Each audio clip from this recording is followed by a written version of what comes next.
అప్పుడు మరి నేనేం చేయాలి? నచ్చకపోతే నువ్వేం చేస్తావు? ఇప్పుడు అమ్మ నచ్చలేదు అంటున్నావు, అవునా? అమ్మ నచ్చలేదంటే నీకు ఆ కొత్త అమ్మ కూడా నచ్చలేదు. కొత్త అమ్మ అంటే నాకు చాలా ఇష్టం. దాని మొహమే బాగాలేదు, నాకు అసలు ప్యాడ్ మొహంలో అనిపిస్తుంది. నాకు తెలియదు అబ్బా. బరే ప్యాడ్ అయితే చూడు అట్లుంది. నాకు ఆమంటేనే ఇష్టం. మీరు ఏమన్నా చేయండి, ఉంటే ఉండండి, వెళ్ళిపోతే వెళ్ళిపోండి. మేము ఈ రూమ్ లోనే ఉంటాం, ఈ ఇంట్లోనే ఉంటాం, ఏం చేసుకుంటామో చేసుకోండి. నేను చేసుకుంటాం లేదు, నేను తీసుకొస్తా. ఈ రూమ్ లో ఉంటది, లేదంటే ఆ రూమ్ లో ఉంటది. మీకు బయట బాత్రూమ్ ఉంది కదా, మీరు ఇంటి వాళ్ళు పెద్ద బెడ్ మంది కదా, పెద్ద బెడ్. గును గును ఒక పని చేద్దాం, నువ్వు ఈ బెడ్రూమ్ లో ఉండు. ఇలా చూడు, మీరు ముగ్గురు కలిసి బెడ్ సరిపోతుంది. అప్పుడు మేము నలుగురు కదా, ఆమెకి 2 పిల్లలు, నేను ఆమె పడుకోవాలి కాబట్టి పెద్ద బెడ్ నాకు కావాలి.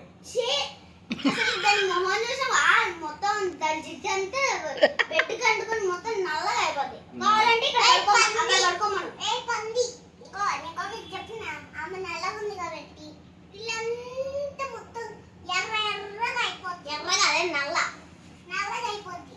అందుకంటే అప్పుడు మేము క్లీన్ చేయాలా, ఆమె క్లీన్ చేయాలా? నువ్వే క్లీన్ చేయాలి. అట్లా అంత పని అంటే రాదు. ఇప్పుడు ఆమె నన్ను ఇలా చూడు, ఆమె నన్ను కొత్తగా పెళ్లి చేసుకుంది. పెళ్లి చేసుకున్నప్పుడు ఆమె పనిలో పెడితే ఆమె బాధపడదా? బాధ ఎందుకు పడుతుంది? దాని చేతులతోనే నా కాలు నొక్కించుకుంటా. అమ్మ కాలు కూడా నొక్కిస్తా. అమ్మ ఏది కావాలంటే అది ఆర్డర్ పెట్టిస్తే దాని చేతులతోనే డబ్బులు. అది చేయదు, పని చేయదు, మీరే పని చేయాలి. మీకు ఇష్టమైతే ఉండండి, కష్టమైతే వెళ్ళిపోండి అబ్బా. నువ్వు నీ ఇష్టం, మీకు ఇష్టమైతే ఉంటే కష్టమైతే వెళ్ళిపో. నేనైతే ఆమెను తెచ్చుకుంటున్నా.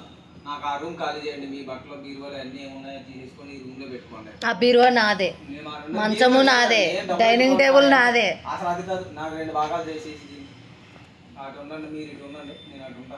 నేను ఆమె